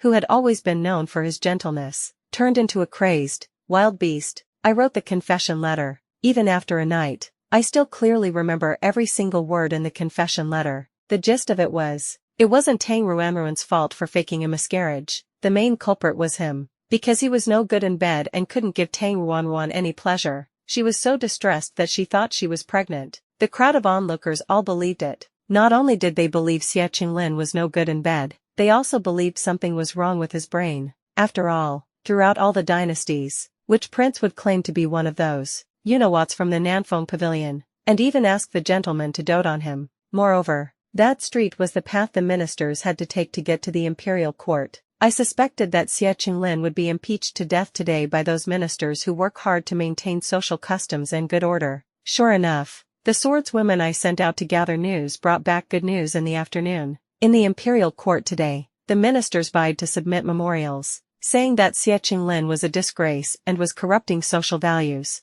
begging the emperor to see the truth. The emperor didn't particularly favor Xie Qinglin, but after hearing about the absurd things he did, he was still so angry he had trouble breathing. Right then and there, the emperor issued a decree, ordering Xie Qinglin not to leave Prince An's manor for half a year, so he could properly reflect on his actions. Xie Qinglin had also secretly bribed a few ministers. Logically, they should have pleaded for him, but what Xie Qinglin did was truly too disgraceful. They were afraid that if they pleaded for him, they'd also be seen as perverts with special tastes. In the end, they could only sigh and find a better tree to roost in. After all, a prince with a problem with his brain. What kind of future could you have following him? Better run away quickly. In the evening, the swordswoman I sent to keep an eye on the Zhou Yan mother-daughter pair brought me another piece of news. Chapter 11. Snatching a husband. The emperor has already issued an edict to cancel her marriage contract with Xie Qinglin, on the grounds of Tang Ruanruan's indecent conduct. After learning that Tang Ruanruan faked a miscarriage to frame me, Xie Qinglin wasn't even willing to take her into his mansion as a concubine. Tang Ruanruan was so anxious she got a mouthful of sores. Xie Qinglin's public humiliation today, however, gave her a lot of inspiration. She discussed with Zhou Yan that since everyone thinks Prince An is physically incapable, she could conveniently say that she is still a virgin. She wants to use her city-toppling charm to make His Highness the Crown Prince fall head over heels for her. After the swordswoman finished saying all this, I laughed so hard my mouth cramped. City-toppling charm. To be honest, Tang Ruanruan does have some looks, but she has the typical looks of a girl next door, with a kind of petty air. Even if she were completely remade, she wouldn't be worthy of the word city-toppling. And she wants to seduce Xia Yan. I'm a little worried that Xia Yan, in a fit of rage, will throw her directly into a wolf pen to be fed to the wolves. Today is my birthday. Xia Yan said he would come find me after court was dismissed. In the meantime, Jin Feng had someone bring me a message, saying that he was held back by the emperor after court and might come over a bit later. The person who delivered the message also told me not to get angry because His Highness the Crown Prince is late, and definitely not to abandon His Highness the Crown Prince. The moment I heard that, I knew it was Jin Feng's worry. I'm so helpless. I'm not an unreasonable person. I know how busy a nation's crown prince is. How could I possibly get mad at him for being a little late? And it's even more impossible that I wouldn't want Xia Yan, after being reborn. When I first started approaching him and wanting to be with him, it was indeed mostly because I was moved, but as I got to know him better, I couldn't control my love for him either. He's so wonderful. How could I not be attracted to him? When dusk fell, I finally waited for Xia Yan under the osmanthus tree in my small courtyard. I realized that I think I've become lovesick. It's been less than a day since we parted, and I'm already thinking of him like crazy. Seeing him, I was happy from the bottom of my heart. I lifted my skirt, just as I was about to throw myself into his arms and kiss him passionately. Tang Ruanruan popped out from God knows where. Your Highness the Crown Prince, save me. She looked completely panicked, and when she ran in front of Xia Yan, she seemed to have a spineless disease, falling into his arms like a weeping willow in the wind. I was so disgusted by her pretentious acting that my brows knitted tightly. I also really didn't want her to bump into Xia Yan's arms. It's just that I was still some distance from her and couldn't kick her away in one go. Xia Yan probably also didn't expect that besides me, someone else would dare to brazenly throw themselves into his arms. He first froze for a moment, then just as Tang Ruanruan was about to press against him, he suddenly stepped back, and Tang Ruanruan, who had posed so seductively, fell flat on her face hard. Tang Ruanruan was completely stunned by the fall. She raised her face extremely slowly, sitting stiffly on the ground for a good while before she could believe that Xiaoyan had actually dodged her so unromantically. Her big, fat tears instantly rolled down. She looked at Xiaoyan, extremely wronged, a truly pitiful sight. "Your Highness, the Crown Prince, it hurts so much. What does your pain have to do with us?" Scram. Xiaoyan was thoroughly disgusted by her. Although she hadn't even touched the corner of his clothes, he still put on a cold face and flicked his sleeve in disgust. Tang Ruanruan was hurt once again. She still couldn't seem to believe that Xiaoyan was completely immune to her charms. She didn't leave right away, but continued to sob and say, "This servant did not mean to deliberately offend your highness, the Crown Prince. This servant simply admires your highness, the Crown Prince. Even just looking at your highness from afar brings this servant joy in my heart." Ha! Xiaoyan was directly amused by her green tea words. "Do you think us is Xiaqinglin, who can even stomach the maggots in a latrine pit?" Tang Ruanruan looked as if she had been struck by lightning. Never mind her. Even I didn't expect Xiaoyan to say something so plain and easy to understand. "So, you're not afraid of death, and want to keep disgusting us." Woo. For Xiaoyan to say that was really giving Tang Ruanruan no face at all. She broke down and burst into loud sobs, covering her face and fleeing in a panic. I bent over laughing. "I feel like the Crown Prince is even cuter now. I like him so much. Brother Crown Prince, it's so great that you didn't hold Tang Ruanruan." I couldn't help but go forward and hug him tightly, acting cute in his arms. "I like you so much, Brother Crown Prince." I felt like his body got a little hotter. Right after, I heard his pleasant, yet somewhat awkward voice. "I won't hold any other girl besides the Crown Princess. Brother Crown Prince, are you confessing to me?" Xiaoyan went silent again. I tilted my face up. Under the soft moonlight, I clearly saw that the base of his usually cool and pale ears seemed to be coated in rouge. He gave a very awkward light cough and changed the subject. "Tang Qing, happy birthday." Then, he took my left hand and slipped a jade bracelet of especially fine quality onto my wrist. I've seen this jade bracelet before. It was the former empress' favorite piece of jewelry when she was alive. When I was little and followed my mother into the palace, I even praised how beautiful this jade bracelet was. The former empress smiled with a gentle and blissful expression, saying this was left to her by her mother-in-law, and is only passed down to the daughters-in-law of the Xia family. Now, this jade bracelet is on my wrist. My heart was feeling incredibly sweet when I saw Xiaoyan take out a red jade hairpin from his robes. Carved on the jade hairpin were my favorite peach blossoms. The peach red was dazzling, so beautiful it was intoxicating. The person Jin Feng sent to deliver the message also told me that Xiaoyan had made a gift for me with his own hands. This red jade hairpin was obviously handmade by him. Double the gifts, double the happiness. I feel like I'm the happiest person in the world. Brother Crown Prince, put it on for me. I moved my head closer to him,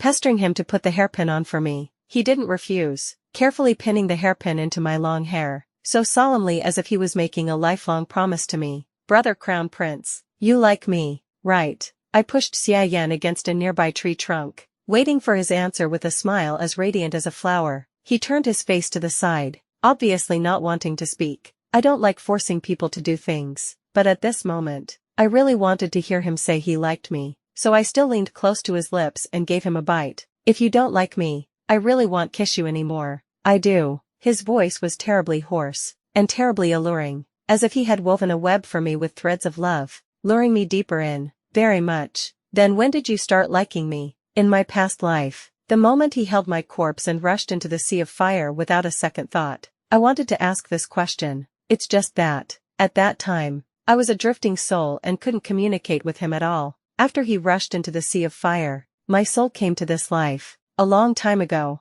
I wanted to press on. How long was a long time ago? It's just that, he no longer gave me a chance to press on. Instead he suddenly lowered his face, and like a fierce beast that had been starving for eons, bit my lips fiercely, so fierce that I could barely handle it. Chapter 12. Destruction. The Mid-Autumn Palace Banquet. Officials of this dynasty, of the third rank and above, can bring their families into the palace. Recently, Tang Ruanruan's reputation in the capital city is really bad. Plus, she's the daughter of a concubine, so by rights, she isn't qualified to enter the palace for the palace banquet at all. As the prospective crown princess, I definitely have to enter the palace for the banquet. Tang Jun spoils Zhou Yan and her daughter too much. I don't know how they acted pitiful in front of him, but in the end, he brought the two of them into the palace with him. I know that after failing to seduce Xiaoyan last time, Tang Wanwan definitely hasn't given up. Given her personality, since it's not that easy to get what she wants from Xiaoyan, she would definitely target me, for example, making me look like a fool in public, ruining my reputation, so that Xiaoyan will despise me and give her a chance to take my place. I'm not afraid of her playing tricks at the palace banquet. I'm only worried that she'll be too well behaved, not giving me a chance to catch her and get my revenge. Sure enough, halfway through the palace banquet, she suddenly raised her wine cup and apologized to me. She cried and begged me not to hate her because of the previous misunderstanding, saying something about how the one she loves and cares about the most is me, her elder sister by the main wife. I scoffed at that. Cared about me the most. So in my last life, you unscrupulously slept with my fiancé, and framed me again and again, making me endure 6 years of a living hell. This kind of caring, Tang Qing, cannot bear. She seemed to have touched upon a sad topic, her delicate body trembling violently, and the grape wine from the western region's tribute she was holding accidentally spilled on me. I knew, the main event was coming. My status is noble. With my clothes dirted, I would definitely have to go change into a clean set. Soon, a palace maid came over to take me to a side hall to change my clothes. Inside the side hall, the strong fragrance was pungent. I curled the corner of my lip mockingly. After the palace maid left, I didn't change my clothes, but instead waited for a moment before walking to the door and yanking it open. Sure enough, Tang Wanwan was right outside. Trust those you employ, and don't employ those you distrust. I know this principle, but under Zhou Yan's upbringing, Tang Wanwan was far too petty. When doing bad deeds, she didn't trust her subordinates enough and always wanted to confirm things herself, which is why she was hiding outside the door, waiting to see if the intoxicating incense inside the room had really taken effect on me. Sister, you. She didn't expect me to suddenly pull open the door, and her expression instantly became complex and quite a sight to behold. I'm a woman of few words and ruthless actions. I directly gave her an injection, then had the female warrior hiding on the roof help me throw her onto the soft couch in the side hall. After all this was done, the female warrior took me up to the roof, and she even thoughtfully lifted a tile so I could clearly see everything happening inside the side hall. Beauty. Soon, someone pushed open the door to the side hall. I recognized that man with the greasy face and lecherous expression. Consort Rao's biological younger brother Zhu Yaozu, a notorious playboy in the capital city. It's said that he's especially wild when it comes to women, and every few days, a girl covered in blood would be carried out from the back door of the Zhu residence. However, the Zhu family is powerful and influential, so the families of the girls who were abused to death have no way of getting justice for them. Obviously, Tang Wanwan wants me to be ruined by Zhu Yaozu, and for everyone to witness the ugly spectacle of us entangled together. That way, the emperor would be enraged, and I would be reduced to being Zhu Yaozu's plaything, tormented to death. I am a girl too. I don't like using such methods to harm other girls, but am no saint. Since Tang Wanwan plotted against me with such a vicious scheme, there's no way I'm going easy on her. I will also deal with Zhu Yaozu slowly. The candlelight in the side hall was flickering, and since Tang Wanwan had her back to him, he didn't recognize that the woman on the soft couch was Tang Wanwan. Tang Wanwan really went all out this time. The fragrance in the side hall was particularly strong, even though the drug I gave Tang Wanwan this time was very light and she wasn't unconscious for too long. After inhaling the excessive amount of strong fragrance in the side hall, she still forgot what day it was, only wanting to be intimate with Zhu Yaozu. How can it be the crown princess? Before long, the palace servant that Tang Wanwan had bribed in advance let out an exaggerated cry of alarm. This is bad. The crown princess is having an illicit affair with someone in the side hall. Thanks to the running and shouting of these few little palace maids, even the emperor was alarmed. Xie Chenglin's mother, Consort Li, can't stand the sight of me and wishes I'd be scorned by all. She kept egging on the emperor from the side, and soon, a large group of people from the palace banquet arrived at the side hall in a great procession. I had already sent a message to Xiaoyan in advance, telling him I was fine. He is very calm now, but the emperor was not calm at all, fearing that this precious son of his, who had finally opened his heart, would be heartbroken. Yener, how about you don't go over? From afar, I heard the emperor's voice comforting Xiaoyan. Xiaoyan's expression was cool and detached. It's fine, I'll go have a look. The emperor's face was full of heartache, but he knew his own precious son was extremely stubborn, so he didn't try to stop him further, just sighing helplessly. How could Tang Qing do such a thing? She is the crown princess that your majesty personally designated for the crown prince. For her to openly have a tryst with another man in the imperial palace,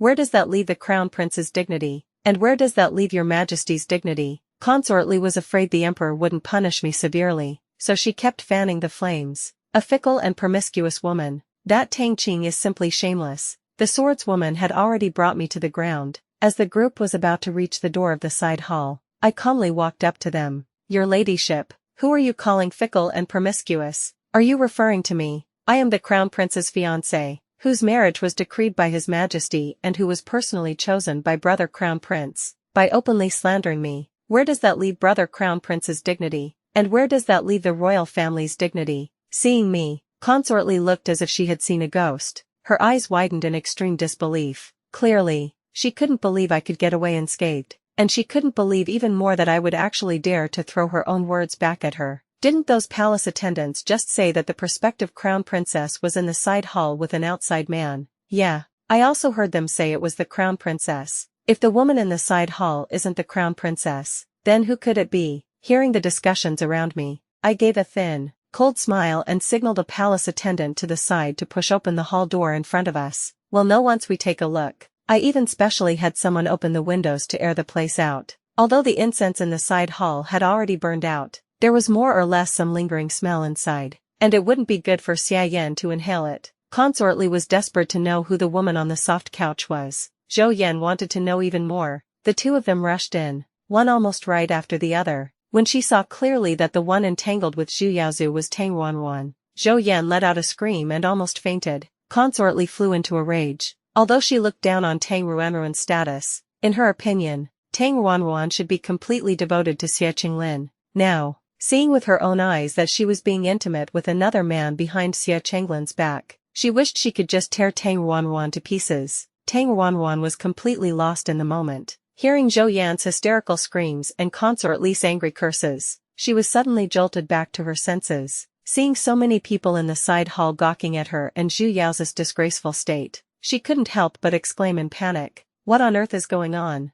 Zhu Yaozu, didn't I make it clear with you? I told you to sleep with that Tang Qing. How dare you? Realizing she had let it slip, Tang Ruanruan was so scared she quickly covered her mouth. However, some truths could no longer be hidden. Hearing that she actually dared to plot against Meth future crown princess, the emperor flew into a rage and immediately had people throw her and the scantily clad Zhu Yaozu out. I smiled brightly and held Xia Yan's hand. Tang Ruanruan was bent on clinging to the powerful and noble. What a pity. You reap what you sow. A rotten person can only rot in the mud in the end. Chapter 13. Wedding Night. My wedding date with Xia Yan was getting closer and closer. I was personally preparing my own dowry, busy and fulfilled every day. In the Tang mansion, I moved away everything that was bought with my money and could be moved. Even the priceless rare trees in the Tang mansion's backyard, I had people move them to the hot spring villa I had newly bought. I am very satisfied with this hot spring villa I bought. In the future, it'll be perfect for me and Xia Yan to soak in the hot springs together.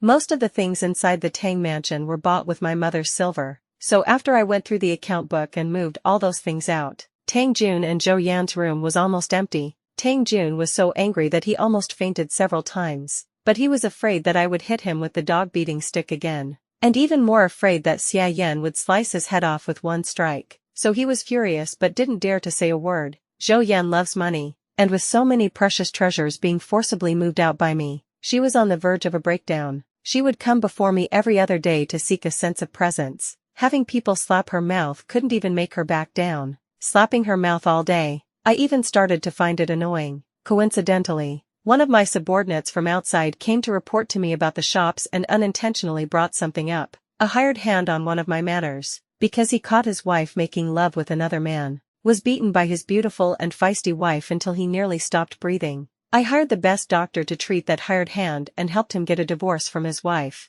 I then had someone invite her into the Tang mansion and helped her create a chance encounter with Tang Jun. That woman, Zhu Hong, had a bad heart, but her face was exceptionally beautiful. Moreover, after understanding my hint, she was intent on latching onto Tang Jun, and proactively seduced and entangled him, completely bewitching him. Soon, Tang Jun took her in as his beautiful concubine. Zhou Yan always thought she was the mistress of the Tang mansion. How could she stand Zhu Hong vying for his affection with her? Every day, she and Zhu Hong would argue incessantly, and later, the two of them started physically fighting. Tang Jun did indeed used to like the gentle, considerate, and beautiful Zhou Yan, but now, having met the younger and prettier Zhu Hong, and also seeing Zhou Yan's shrewish and materialistic side, he increasingly favored Zhu Hong. Zhu Hong went to cry in front of him, and in a fit of anger, he hit Zhou Yan. Zhou Yan had an emotional breakdown, saying he was heartless and ungrateful, and that she would definitely make him pay the price. He got even angrier and had her locked directly in the woodshed.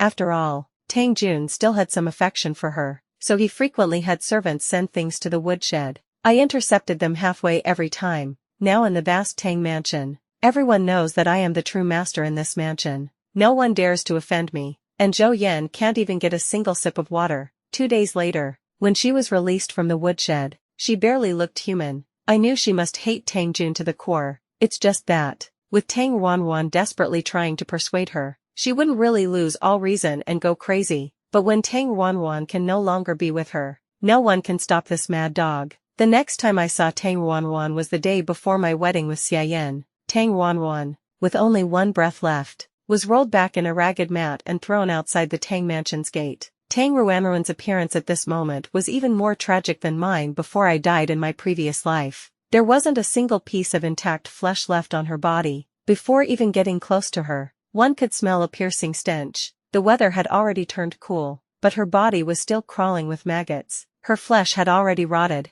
revealing the stark white bones beneath. Everyone says it's because her tastes were too wild, and she and Zhu Yaozu played all sorts of tricks, which is how she ended up in this ghastly state. That's not what happened. My subordinates got some reliable information. For the month or so that Tang Ruanruan was missing, she was trapped in a dark room by Xie Qinglin. Xie Qinglin is actually quite ridiculous. After learning that Tang Ruanruan framed me, he despised her and had the emperor retract the imperial decree of marriage. But after her affair with Zhu Yaozu in the side palace became public knowledge, he then felt that she had cuckolded him. Especially since his body really developed a problem, he became even more psychologically twisted. He wished he could use every sinister method on her. Seeing that Tang Ruanruan was about to breathe her last, he then disdained the idea of her dying in the dark room, which would dirty his Prince An's manner, and had someone throw her out. Me, I won't let Tang Ruanruan die. The pain she suffered hasn't even reached 6 years. How could she die? Me, I will hire the best doctors to treat her wounds.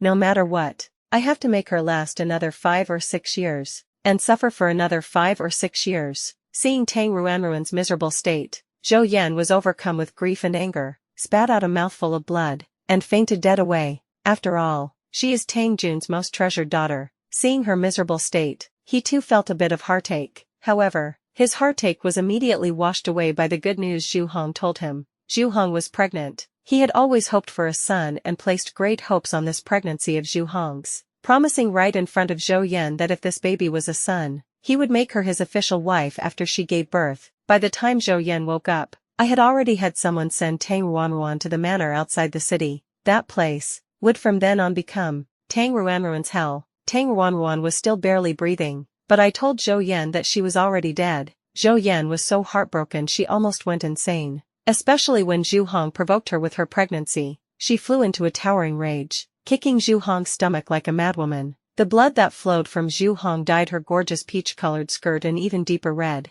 When Tang Jun saw that the child he had hoped for so long was gone just like that, he also went crazy. He, who had always cared about his image, started hitting Zhou Yan while still outside the Tang mansion's main gate. Zhu Hong also desperately clawed and fought with Zhou Yan. The few of them were like dogs biting dogs. What a scene it was. When dogs bite dogs, naturally there are no winners. Zhu Hong was kicked by Zhou Yan until she bled profusely, and she stopped breathing on the spot. Tang Jun drew his sword and stabbed Zhou Yan a dozen times in public. Zhou Yan died from her severe injuries. As for him, he was hit by Zhou Yan with 2 bricks. His mouth became crooked. He inexplicably couldn't stand up anymore, and he couldn't even speak properly. I had someone throw Tang Jun into the woodshed. From now on, this woodshed will be Tang Jun's coffin. This ossifilial daughter, don't even need to see him off on his deathbed, all in one go. I just let him move into a coffin. How great is that? In the evening, I got another piece of news. Xie Qinglin dropped dead. Apparently, he was always unwilling to believe his body was failing him like that, so he found a bunch of women to try with every day. Later, he finally found a woman from the western regions who had her ways. It's just that the woman from the western regions used potent drugs to forcibly prop up his body. In the evening, His body exploded on the bed and he died. Really, when I got this news, I felt it was such a pity. Xianxia shouldn't have died so painlessly. He should have suffered through all the pain I endured in my past life, one by one,